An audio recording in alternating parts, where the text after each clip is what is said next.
Mosi. I graduated from BG with my undergrad in UA mathematics in 22. And so I'm graduating this spring with my master's in curriculum and instruction and a certificate in mathematics this coming spring. So hopefully out of here pretty soon. But until then, I get to hang out with you guys. So just a little bit of background on what this project was and why I chose to do this. And so at the master's level, at the EdTech master's level, you get a choice to work on a technology tool that you're unfamiliar with. And usually people choose between the Google platform or the Word, Excel, Microsoft platform. Unfortunately, as a data person, I'm very familiar with both of those. And I said I would be bored out of my mind for an entire semester. That's when Dr. Gody said, I have a proposition for you. Do you want to work with this new thing called Thinglink? And I was like, okay, I guess. So then I worked with Thinglink, and honestly, like, I was very surprised by how much I could do with Thinglink, having had no background with it at all. So what I want to do is I just kind of want to run you through. I have two scenarios. Sorry, they are math scenarios, but they're, for my non-math people, they are math scenarios, but they should be pretty easy to understand, I hope. They're meant for middle to lower high school level. But just to run you through one of them, I'm just going to start with something called the power chart, because I've been told that some people might want to do something related to Cedar Point. So this is a task that many of my math friends in the room, so you guys have kind of segregated yourselves, so but for a lot of my math friends in the room, this is a task that we do in our math ed courses. It's called Power Tower MEA. It's a model eliciting activity, and so what that means is that the goal of the activity is to get students to create a model to represent a real world scenario. So I'm sure from other contexts, you got very similar things. Bringing the real world into whatever context you're in. So just to familiarize you with what the Thinglink process looks like, let me bring you to the dashboard. So over here, this is the scenarios tab. This is where you guys will be creating your scenarios. But anything you want to see in there, you're going to end up creating or putting into your media. So you can kind of see here, I've got some different graphs and I've got some images, and so I've got a video.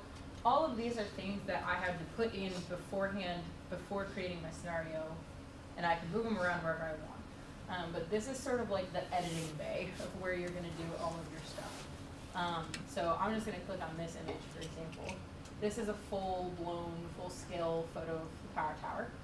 And what I did was I added these things called hotspots. And so these hotspots, when you click on them, you can pull up more information. And so this one I had a nice little background photo for. And it talks about the height of the power tower, just in case a student might want that information. They can exit out and click on the next hotspot. The coaster accelerates riders at a maximum speed of 50 miles per hour. You probably don't need that information, but it's interesting information to know, right? And so this is sort of where you can go through and edit and play around with what kinds of hotspots, what kinds of different tags you can add. You can embed different links into them, and they're pretty cool. And so I want to show you really quickly like what that looks like in the Thinglink map. And so I'm going to see if I can zoom out on here a little bit. Hopefully you can see the whole thing. Okay. So this was my Thinglink activity for the Power Tower MEA. It looks a little scary. I promise it's not. There's lots of lines, lots of different colored boxes, and each of them will do something different depending on what you're trying to get your students to do and how they are going to interact with the content.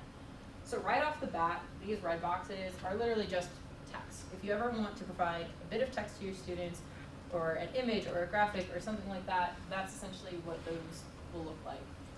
And actually, I'm curious. That's what I want to do. If I can do this, so we can look at it at the same time. Sure can. So this very first box is my standards, and that is the first page that students end up on when they're working through the Thinglink activity. So here you can see Ohio Math Standards, the ISTE standards, which specific ones. I worked on computational thinking and problem solving. From there, get ready to embark on a thrilling geometric adventure with the Power Tower MEA. Guess what? That's the second one of these boxes. When you look at it, it just says title, description. That's just what it means. If you want to code it to people, which I did. Everything's better in full. Then, this is where we get to the fun part. So you can embed videos into your Thinglink project. There's a bunch of people screaming. And so I put this video in there so that my students could have a context of what the Power Tower is, right? A lot of people have never been to Cedar Point. A lot of people don't like roller coasters. Anybody not like roller coasters? Not a fan? We all thrill seekers in here? Okay, love that. So, just out of curiosity, how many of you have been on the Power Tower? Okay, good number, good number. Do you like the slow side, like where it like goes up and then drops you fast, or the side where it shoots you up and breaks your nose? Drop fast. Okay, that one, yeah, me too. Me too. But you can see here, I added a little hotspot link down here that shows throughout the entire video. When they click on that, it brings them to the Wikipedia site. Just in case they want to read more information about it, right? They can figure out how old it was, how much it cost, more ride specifications, which they're going to need for their project. And just, you know, all the fun stuff about the Power Tower that maybe they didn't already have information about.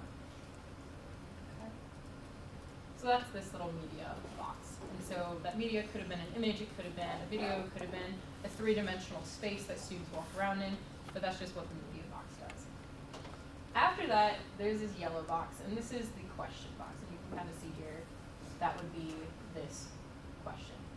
It's really nice because the icons, you'll forget which colors align with which, but you won't forget the icons. I promise you wouldn't.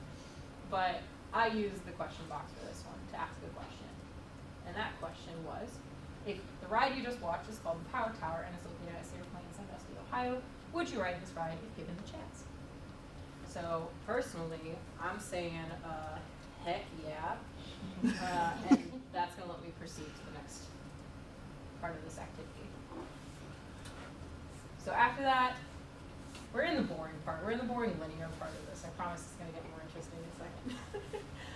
After that, I provide them with a task. Now, in hindsight, I probably could have made this text a little bit bigger. It's a little difficult to read, but it gives you the context of the problem. I'm not going to read the whole thing. Long story short, one of your friends, his name is Sheldon, wants to take a photo of all of you lined up on the Power Tower. And the big issue is, with the Power Tower, you're on two different columns, right? So imagine 8 people are sitting on like the front side of the Power Tower. His camera is limited to 50 degrees. Where can he stand to make sure that all 8 people are in the frame of the photo? That's the problem. And so I have this little graphic that I could put in here so that I can provide a model or visual representation of the question for my students. This is where it gets fun. The next part is a branch. And so what the branch does is it provides options for students to go from one place to the other, to the other, to the other, and it gives them a choice. I have seen and used the branch tool as a question as well, and you'll kind of be able to see that over here in a moment. But this first branch is, where do you want to explore? And so I'll let you guys pick. Where do you want to explore? Do you want to explore the tower? Do you want to explore the surroundings? Or do you want to take a bird's eye view? Danae. The tower. The tower. Let's look at the tower. So this is that image that you guys saw earlier. So this is where students can look at this image and click on the different hotspots to learn more about the tower specifics. Now, whether these things are beneficial to them or not, I just want to give them as much information as possible to get them to have to pick out what is useful, what is not. That is part of what makes this task a little tricky. Now, this is where I came across a little hurdle, was traditionally with this task, students are just kind of given the internet and are told, do your thing. And so when designing the task, I needed to pull as much information that they could possibly get from the internet, put it in here, and let them sift through it sort of in a natural way on Thinglink. And that's where this branching tool came in handy for me, at least. So once we've explored the tower, let's say we've got all of them, I'm going to hit proceed. And just as a quick check-in with my students, I want to know, what did you learn from this branch? What more do you want to know? And that's areas for students to reflect on. What did they gain from it that they thought was important, and what did they not necessarily know yet that they might want to know in the future? Okay. I'm just going to leave this blank, don't tell anyone. Congratulations, you explored the power tower. This is the next point. So what happened was we were on this branch, this orange, and it dragged us over to here, which was the tower. It went through the image, the question, and then this little green friend over here is a goal. And what the goal does is it keeps a running track of points, I guess, or benchmarks, or little checkpoints for students to hit throughout the activity. So you can say to students, you're not done with the activity until you get 6 checkpoints, or you're not done with the activity until you get at least 3 checkpoints, or at least 2, or something like that. And you can actually set it a limit for what they can get, like score-wise, depending on how many checkpoints they hit. So for mine, I didn't add like a how many you have to hit, but they get one after this. And then when it hits proceed, when I hit proceed after that, you see this little purple dash line? It jumps back to the choice. And so a student could, if they want to, if they were like, oh shoot, I forgot to write down that thing from the tower, they can go back to the tower and they can rewrite it down. So essentially this purple is a loop. It adds a little jump to, and so once they're done with this path, it'll bring them back to the first path so that they can explore the other ones that they haven't necessarily seen yet. So that's exactly what we're going to do. So let's take a bird's eye view. So the other cool thing about Thinglink is you can embed maps into Thinglink. One of the biggest tools that I've seen that have been successful for this task specifically has been using Google Maps from different perspectives. And so with this one, they get a bird's eye view of the power tower. Well, automatically, I can see a little issue here. If my friend is standing here, that's fine, right? He can take a photo of the tower from there. But there's like a fence here or something. Do you think that he's going to be able to stand over here in the grass without looking like a weirdo? Probably not. So that automatically is in my brain saying, oh, maybe there is a limitation to where he can stand. It's not just anywhere, right? There's limitations. There's also a tree here. Maybe he can't stand behind that tree. Or, you know, over here, he probably can't stand over here because of those trees. Okay, I've got a better idea of where all those places that he could probably stand are. I also probably got, I like that I'm pointing at the, you guys can't see what I'm doing. Also, after about this horizontal part, you're not going to be able to see the front of the power tower. So we know I'm kind of limited to like this general space. Okay? Decent perspective. I like it. What did you learn? What more do you want to know? And guess what? Shoots us back to my loop. Okay, so now we're back here. Last one is the surroundings. This is my personal view. You could put in the first person perspective view from Google Maps as well. One of my favorite things, and I actually kind of stole this idea from another Thinglink project that I had looked at, where they put them in like a Holocaust museum, and like they could walk around and do a walking tour of the Holocaust museum, and that was how like they learned and interacted with things, and there were hot spots on it that they could interact with. There's other ones where it's like a tour of a vineyard or the tour of a, you know, old historical site, and it puts them in this first person perspective. And I was like, oh, that's really cool. I kind of want to do that. From this perspective, that tree does not look as big as I thought it did. Or at least they're far enough apart that I'm not sure there's going to be a tree there. But do you see how you can see all 8 people from here? You can move around just like you can in Google Maps and try and see if you can see the people on the tower. From here, I can't see the people on the tower. There is, in fact, a shrub in my way. But if I take a little step this way, I can see them. So there's things that you can move around and try and get a different perspective. This view in particular can help students figure out where that end mark is. So like here, you could probably still see them, but you're not going to be able to make out their faces. This is about the furthest I would personally go, because at that point, the people on this end, you're not really going to be able to see their faces either.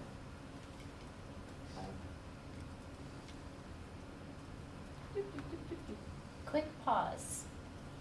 Your footage Mhm. for the power tower came from YouTube. YouTube and Google Maps. Yes. So it is possible that Google or YouTube or Google Maps won't have the 360 visual that you're looking for. So here's an opportunity, and I encourage you to do it this way, but use the 360-degree camera that we have. Okay, so in our TRC, you can get that equipment pretty handily.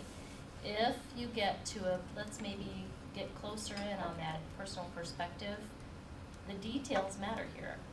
Just as Katie was diving deeply into view of her 8 friends on the power tower, okay? Yeah, I agree. And honestly, what day does Cedar Point open this year?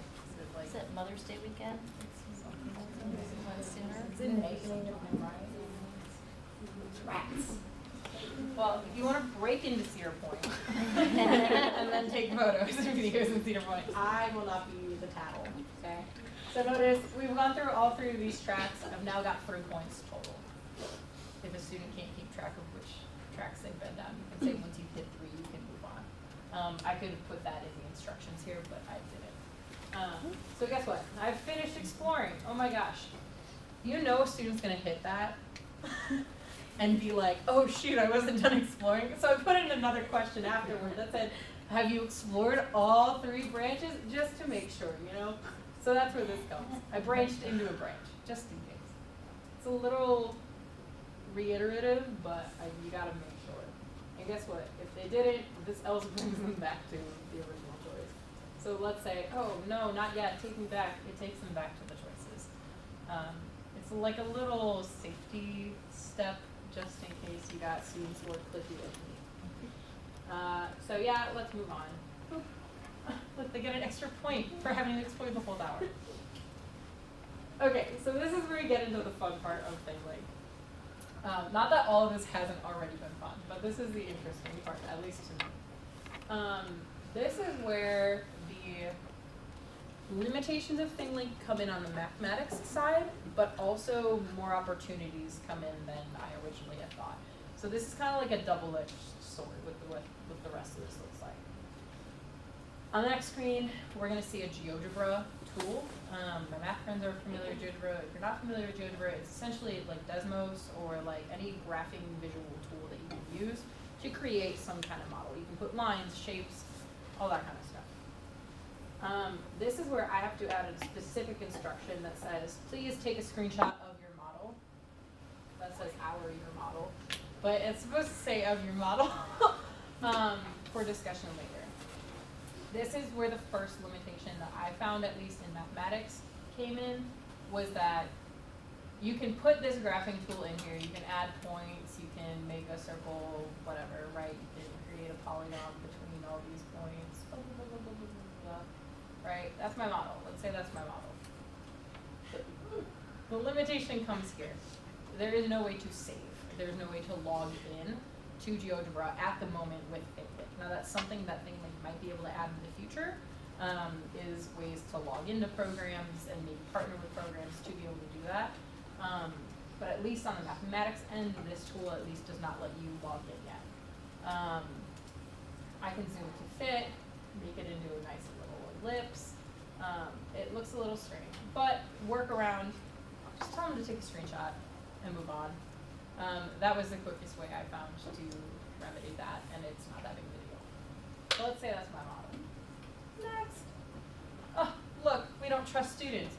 Before moving on, make sure that you take a screen capture of your work. It will not be saved otherwise. Let me go back and screen capture that. Let me take a screenshot, move on. Oh, before moving on, make sure that you take a screenshot, right? Like, it makes sure that your students aren't just gonna move on and run through a regular, like just like a regular slideshow, right? A slideshow, there's no accountability in this, there is. So let's say done, I have it saved somewhere safely. I get 3 points for having made my model. Now that you have a model, let's answer some questions. How many places can Sheldon stand to capture the photo? I don't know. Let's say 10. Are there few, many, or infinite locations? So you can kind of see that there's different question types that you can put into. So there's short response. There's this select multiple. So if you go in here and question, there's multiple choice and open question, and then with multiple choice, you can do multiple correct answers as well. So multiple choice includes one or many correct answers, which I like. And if you wanted to, I decided not to put any wrong answers, just because all of mine are very open-ended and there isn't necessarily a right or wrong answer for this. But if you wanted this to be some sort of quiz, you could put a wrong answer message in there that says, sorry, you're not right. Something like that. That's what I do with my students. Sorry, you're not right. So I think 10 is few, personally. So let's just move on from that. Oh no, I guess I did put a wrong answer message in there. If we think about the infinitely small variance that occurs in distance, the same applies to Sheldon's location. So that's a little hint, right, on how many places Sheldon can stand. I put the same thing for many. So the right answer for this problem is actually an infinite number of locations, because if I stand here, but then if I stand one step this way, that's a new location. It doesn't seem like it is, but it is. And guess what? This is a new location, and so is this, and so is this. And there's an infinite number of differences in where you can stand. So it gets students to the right thing. You could give more information. You could give a better clue than I did. Maybe be a little nicer. But that kind of stuff, just to keep your students in check. And then explain why you believe that based on your model. And so for me, like, I could say in my model, like, I wasn't necessarily stuck to the grid, right? I can stand on an intersection point, or I can stand right off of an intersection point, or any places in between. So this is where I thought this was really unique, was I could put in a pre-made figure in GeoGebra into this program as well. So for my math friends, you guys are going to see the Power Tower model that I made when I was a student in this class, because I didn't want to remake it. So I promised students. For clarification, you did this also in 3021. You did parts of this? No, so in this task 6310. I did in one of my math ed courses. What class was this in? 2742. 2742. So in EDGL 2742, that's where this task comes from. Sophomore spring. And so Okay. I did this task as a sophomore, oh god, 4 years ago. But I did that. And so this just asks students to compare what an ideal model might look like versus the model that they made. It doesn't mean that one is better than the other, it just means that this is a model that works. So this was the model I made when I was a little sophomore baby. And this point over here, all these points are movable. And so I asked students, what do you notice about this? What kinds of things do you see? A and B are the pillars of the power tower. F is my friend Sheldon. You see how if Sheldon moves around anywhere outside of the circle, he's got A and B within his field of view. You see how if he goes inside of this circle, he loses both A and B. He no longer can see B at any point inside of the circle. So what the circle does is the circle demonstrates any places that he can stand that get both A and B in the circle. Okay. What's unique about this model? How does it differ from your model? What's similar between your model and this model? How many solutions did this model provide? Are there any modifications you would like to make to your model now? This is where if a student's like, oh, I didn't even think about having a set angle measure. If they say yes, you can look over here. So all of that was linear. Linear. Are there any modifications you would like to make to your model now? If they say yes, it brings them back to the GeoGebra tool. Now this is where the limitation comes in. They have to recreate their model from scratch. It does not automatically save the GeoGebra model that they make. And it would be the same thing if you had like a Google search or like a Google site, right? Like it won't save any of their work on a site that they are not able to log into. So that's why it says, make sure that you screenshot your work. Let's say I'm not happy, I am happy with my model. I don't like this model. I think this model is gross and ugly. I like my ellipse better. So we're just going to proceed. You have completed the Power Tower MBA. Please be ready to discuss your model and solutions with your classmates. We've finished. We're done. That's the end of the activity. So you can kind of see here as a teacher, if I'm looking at this from the teacher view, I can look at how many points my students have, how many check marks they've had, and for them to have successfully completed the whole thing, they'll end up with at least 12. And so that is the minimum that they would need to complete this activity. And so if you are using this as some sort of assessment, or if you are going to pace your students and give them this as an activity to work on outside of class, you can always check in with students by looking at how many points they've got. Cool.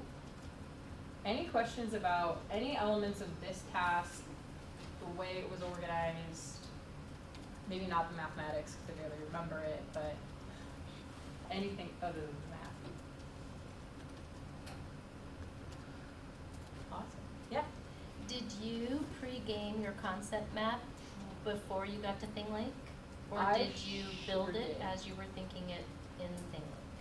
So what I did when I was originally planning on how I wanted this to flow, first off, I just had to get used to Thinglink. It is not necessarily the easiest thing just to pick up and run into, right? Like it takes a minute to figure out what do each of these do, what is the purpose of each of these, you know, like what's the difference between putting something as media or putting it as text? Like when should I branch versus use a question, depending on what I'm doing, right? Like this is a question, but I used a branch.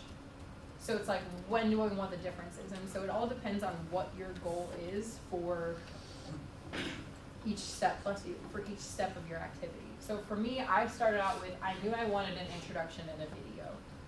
So that was sort of where literally I think I had a sheet of lined piece of paper and I said, I want an introduction and a video.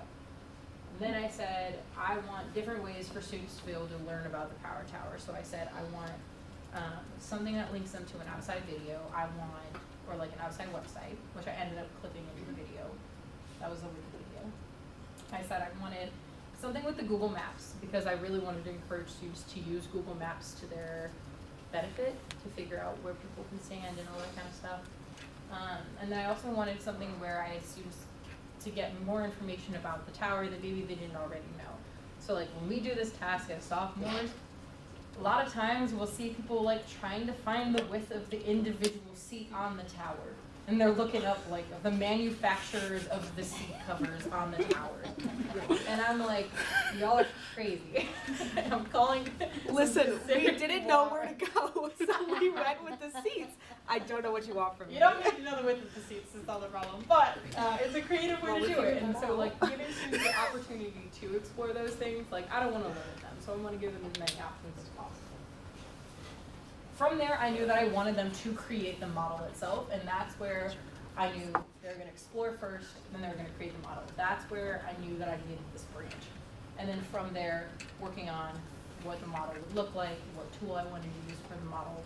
Unfortunately, Desmos is not compatible yet with Thinglink, not in the way that GeoGebra is, but it's fun. They're working on it. we ride with Katie said, wait a minute, what about Desmos? And they're So, working right, on it. we math teachers love Desmos a little bit more than we love GeoGebra. So, but yeah, so that's essentially how I thought through it, and I kind of added the points in where it made sense afterwards. So once I had kind of outlined what I wanted it to look like, I ended up kind of building it piece by piece. So I started with this linear portion. For a while, it was just this linear portion because I hadn't figured out where I was going next. But once I got to this question of how am I going to split up how students are exploring, am I going to give them a 360 video? Am I going to give them a 360 image? Am I going to give them a space, like a world to walk around in and look at? That's all completely up to you and whatever task you end up doing. And then from there, just kind of working with it as it goes. Thinking about how would you teach the lesson as a teacher, and how can you bring in elements into Thinglink that flow the same way that your traditional lesson would. Coolio? Any other questions about this particular task? Yes. How would you say project management overall for you? Were you at it to get this far? How much time did this take you overall? Do you also, what we talked about, what this group is doing in teams of 5, each of these individuals is probably going to be accomplishing an equivalency to what you have in this project. So Mhm. that will benefit them in their teams too. Remember, each of them is going to develop layers of activities, and then we have to use Thinglink to put them together in a Mhm. scenario. And that part of it is a project management question. I think the longest part of this is just thinking about the flow. Putting it into Thinglink does not take that long. I would say the most tedious part is any of the images and having to create these media. You know, the uploads, they don't take long to upload, but navigating exactly like what you want with the clip and editing the tags, like sometimes these are a little bit finicky, but overall, I would say, well, and I get to tell this story now, I guess. I accidentally deleted my entire project like a week before it was gonna be done. Like I'd like just finished the whole thing and then deleted it. So. Oh, now you're playing into all of their fears. Yeah, no, so that was just me being an idiot thing. But I guess this will be a note. If you haven't made any changes to the document, don't hit undo on the document. Because if you do that, it deletes the whole thing. So notice now in my in my scenarios, I have 2 copies, and I have a backup because I don't want to have to ever remake it again. Great tip. What a great tip. And it's super easy to make. Once you make it, just hit clone. Just hit clone, and then make your changes, and then clone it again. Then you can delete the old clone. So you always have a backup. So just a warning.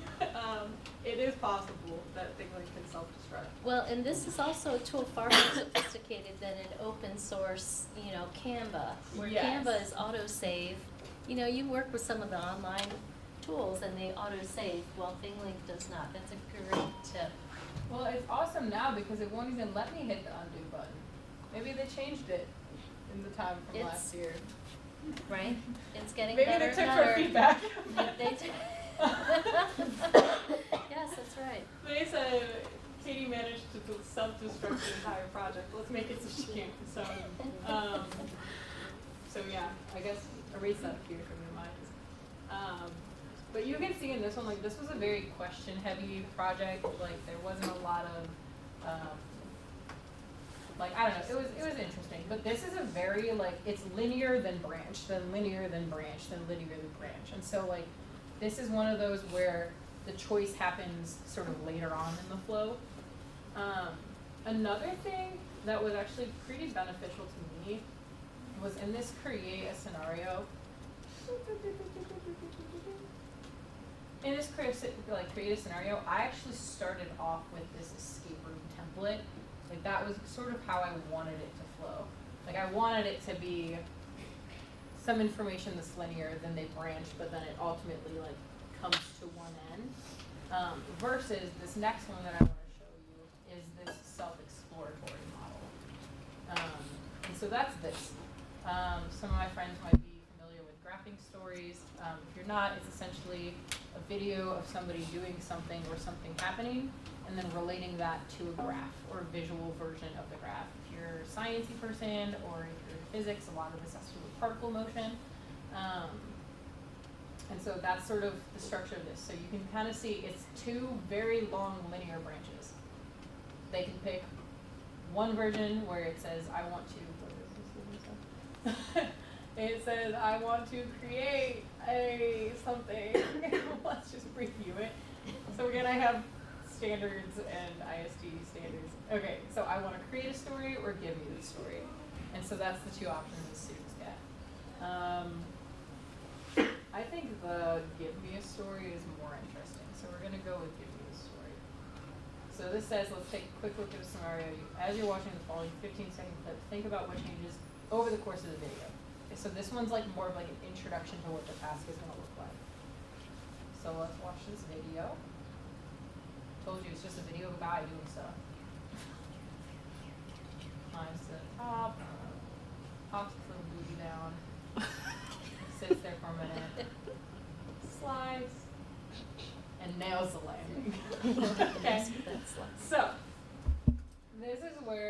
and it kind of moves on to the next one, but you can go back. And so you can see on here, I added hotspots in different sectors. So initial position. At the start, 0 seconds, the man is at the bottom of the stairs with a height of 0 units. He starts climbing the stairs. Okay? Here he is, 5 seconds. At the 5-second mark, the man has been climbing the stairs. His height has increased proportional to the speed and steepness of the stairs.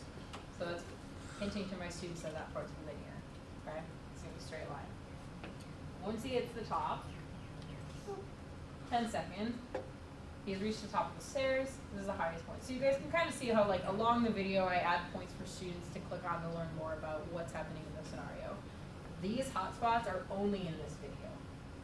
And so what I did was I wanted to model it in a way that my students can get more information and then they kind of let off on their own in the future. So this is another tool, and this is the only working whiteboard tool I've been able to get in here. And this is something called Polypad. And so it's another math heavy tool, but it's the one that I've used in the past. And so essentially what you can do is you can create, I put like a graph, which is like the template, and then he like kind of sits there for a hot minute, and then he goes down, and then he like stands up, and then he's like at that height for a while, right, or something like that. Maybe that's what I want to do. Ignore that part. We're just gonna, right. So let's pretend that's the graph of this scenario. Okay. From here, this is why I actually like Polypad. I saved this export button on here, so it says make sure you save your final sketch. They can hit export and save it as a JPEG, and that way, whatever sketch they have, they can save the visual image if they like it. What is your y-axis? Oh my gosh, I didn't label my y-axis, but guess what? As a student, now I have to think about it. So in this scenario, curious, just shout it out. What is the y-axis? Height. And what is the, oh, it doesn't even ask for it. Oh, wow, look, how does your graph compare? So this is the actual graph of the man's height throughout the video. So you can see it labels the height and the time.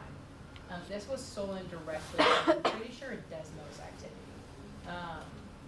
But I like just use the graphs and put them in here, and so students can now compare what they had to this drawing. What are some similarities and differences? Make some students think about the comparisons. And so all of those questions are short answer. And so for those, there isn't a right answer, there isn't a wrong answer. It's just having students think about it, compare it, and then you can kind of see it from the teacher end of what were the students' answers. You know, where do my students need remediation? Did they get the similarities correct? Did they get the differences correct? That kind of stuff. Guess what? They got another 15-second clip. This one's thrilling. What? That's it. That's the clip. So, from this video now, it's sketch a graph of the scenario. They can make the x and y axis whatever they want, but ultimately the goal is to get students to think about the amount of water in the bowl over time. And so it's a regular constant stream, then they pour in a bunch of water, and then it's the constant stream again. Similarities and differences. These are exactly the same for every single video. I think this one's the egg one. Oh yeah. This one just freaks me out a little bit. It's just a guy grabbing eggs. Oh, and he took them all. Okay. It's the same idea. Sketch the scenario. I'm assuming this is gonna have something to do with the number of eggs. Shocker. It does. And that's what this graph would look like. Number of eggs in the carton versus time. And so anytime he took one out, a student would draw the horizontal line that represents that he took out an egg. Okay. Similarities and differences. And this is where I like the end of this. If a student feels confident at the end of this self-exploration that they are done, that they know the knowledge, this is something that I could probably give a student. Let's say they finish an activity after a class. Let's say they finish a quiz early and they want to start on the next unit. I could have this as an introduction to a graphing unit and give it to them after the quiz and say, work silently while everyone else is finishing their test or quiz or whatever. they can do this self-exploration as sort of a self-check of how prepared are they for the next unit. And so if they don't feel prepared, guess what? They can hit, yeah, I want to explore more, and now they get to create the scenarios. So in this one, they're given a graph. I made these little graphs, and I added these hotspots. What do you think the y-axis represents? Well, let's look at these first. 0, 0. Here's where our story begins. You walk out the front door of your home, eager to get to school on time. Begin walking at a steady pace down the street. Okay? At this point, wait, panic creeps in. I'm a writer, guys. Do you remember to grab your homework? You stop and begin rummaging through your bag. So our line flattens out. Phew, you found your homework. It was hiding between your folders. You better get a move on to get to school. I can hear you, Nat. Thing. Hold on. After arriving at school, you approach the front door and give the handle a tug. Nothing. It's locked. Check your phone and realize it's Saturday. You fuss over after all that fuss over your homework, just for it to be the weekend, you head back home. Returning home, oh well, at least it was a little long. Now what should you do when you're going to start the day off? So then students answer the questions. What do you think the x-axis is? For me, I think it's time. And then for the y-axis, I think it's probably speed. But you could also do distance. You could do time. Like, you could make a case for either of these. I'm going to make it distance. Okay? And we can move on. And so it's here. At what point in the scenario does the student stop moving? Well, that would have been at point 2 when they stop moving. What can the graph of distance versus time tell us? Can it tell us the acceleration? Can it tell us? And so they essentially answer these questions, and you can get a right or wrong. They can get speed. They can get acceleration. Oh, wow, look at that. None of these are right because it can give you multiples, and it is the speed and somebody correct me. Okay, we're just gonna. Okay, help her out. Help her out. Somebody help me. What are my math friends? What is Begging for The it. writing's really small. location? You wrote it, Katie. I don't know, girl. Guys, what did I make the answer to this question? I can't see it. I believe it's acceleration. Yeah. It's speed and location. Speed and location. So you can tell with the multiple correct answer ones, it'll make it so that they can't get it right, so they get all of them. Wow, look at that.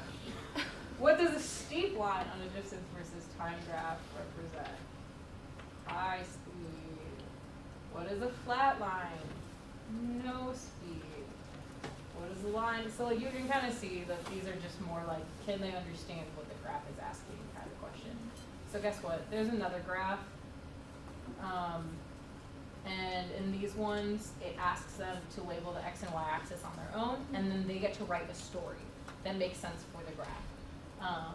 And so you can kind of see there's some funky little graphs in there that could create some different stories.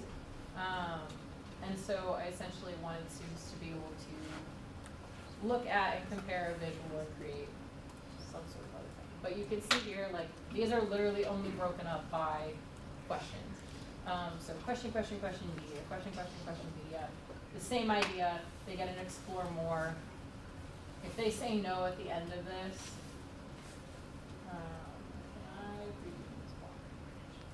so if they hit explore more and say no, they get the 5 points. Let's say my minimum is for students to get 5 points on this. And so once they hit that benchmark, they're done. And I know that they've at least practiced my activity.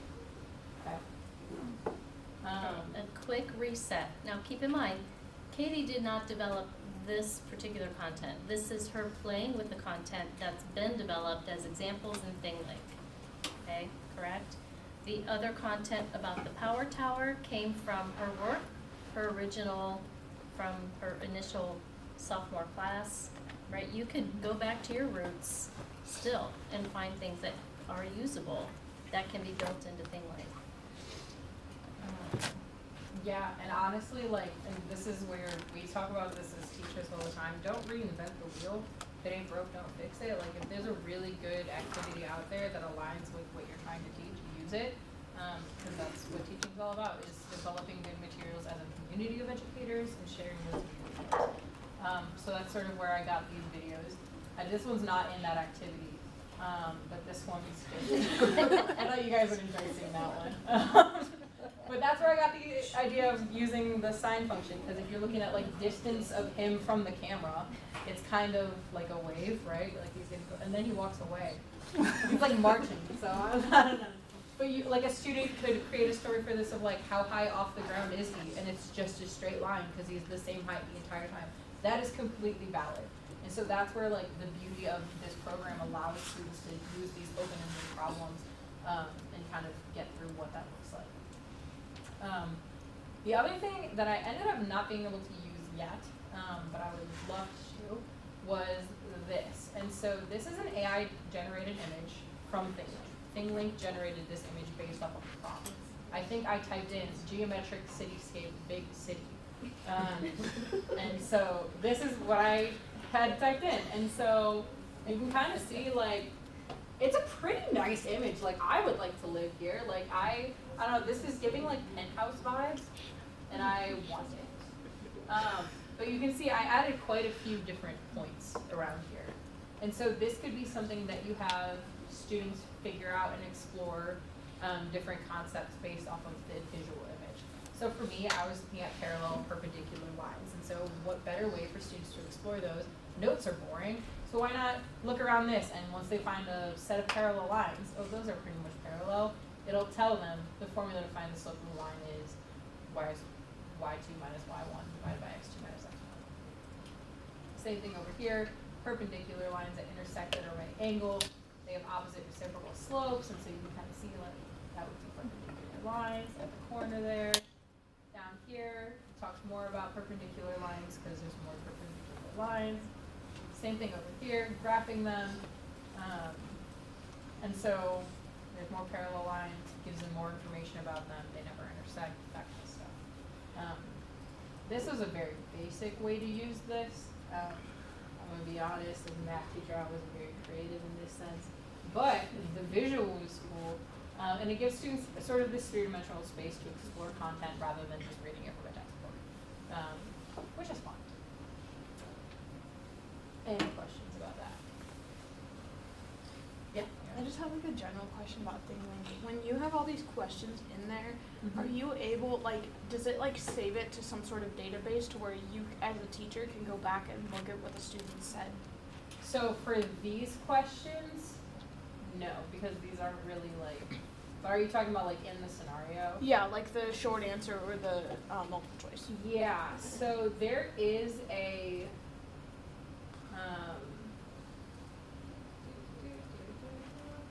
here you can like look at the statistics of like a lesson, which I have never assigned mine to anyone, but you can kind of see like how many people have seen it. You can look at user progress. Look Does at, it like, their integrate goals with achieved. Google Classroom or Canvas? If I assign this group to Yep. do yours, would it give you statistics then? I think so, yeah. Yeah. Okay. That's a I'm the great torture question. them with it. Somebody else should have to go through this. But you can kind of see like how much they've progressed. And then I'm pretty sure in the report it would give you their answers to whatever the questions were. I just haven't been able to do that because I haven't had a class. But you should be able to see student responses to everything.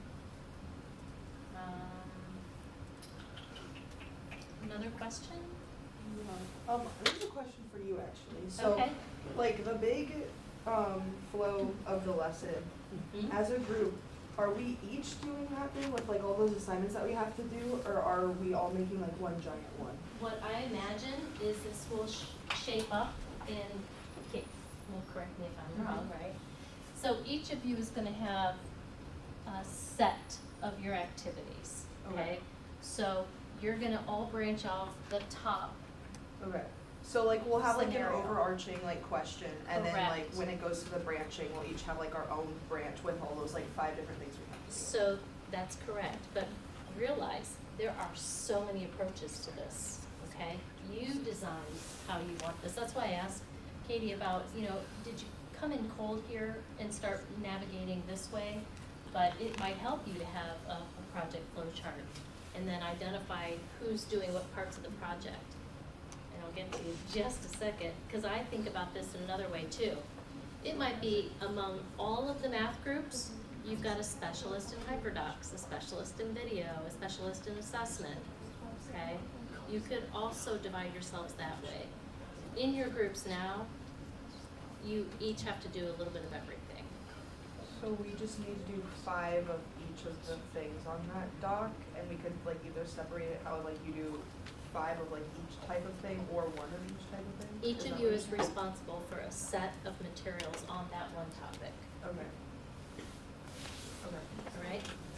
So in Thinglink, can multiple people be working on it at the same time, like a Google Doc? So we are coordinating in the groups. I haven't loaded them that way yet. So I am able to take your 5 people and put them in one scenario, so you will each have a set of things to develop and deliver. The media part is chunky. Some of it, you know, you maybe have someone who goes around and gets all the footage, or goes on YouTube and does the research for the footage. Or someone's writing up the activities in Google, or someone's doing, do you see what I mean? Like, there's a lot of work here to build into it, but the workflow is up to the team. Liv? So these media, as in like the settings you choose and whatnot, everyone's going to have like a VR like 360 type of setting they're working with every single day of their, I guess, branch. So your question has to do with how one student or 5 students interact? I'm just confused because I see that there's like locations being used, and I know we've talked about having to use maybe a location or 2, but I'm just confused in terms of like the ILA. How often are we going to be using a 360 photo, or how often is that going to be in our expectations in terms of a rubric? Really excellent question. Each of you are responsible for a video element and digital images. I don't have number, like I don't have an expectation other beyond 1. And so that doesn't have to be like, for example, like our group talked about doing Frey Talks Pyramid. So we don't all have to focus on like one story and use like the same type of photo for each like part of our work. We can just do whatever media we think is applicable for our part of the project. Exactly. Okay, that makes a lot more sense. And there are multiple ways of thinking about it, right? So each group is going to have something that looks a little bit different.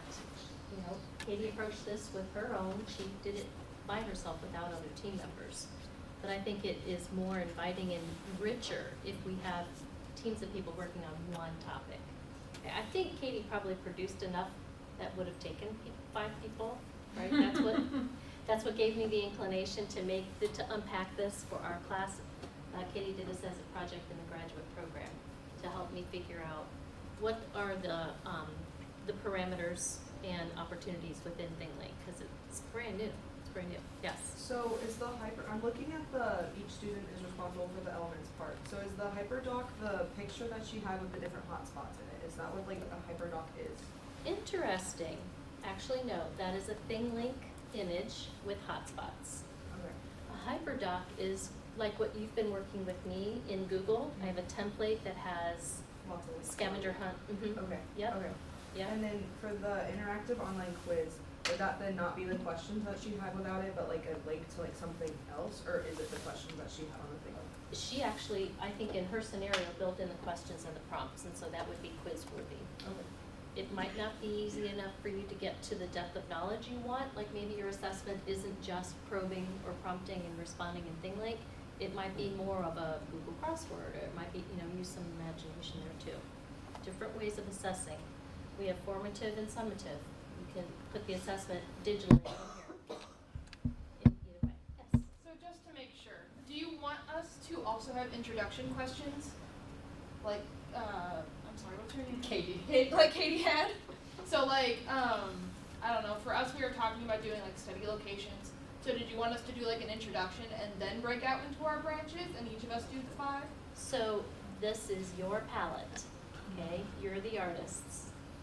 Whatever approach makes the best sense for your end user to follow is the way that you should approach your topic. My expectations are just check boxes. And is it a good teachable moment? Does it redefine the classroom? That's what I'm going for. I'm going for redefinition of the classroom. And this is your space. And like Bob Ross, oh, just take your, paintbrush or get your palette, you choose the color.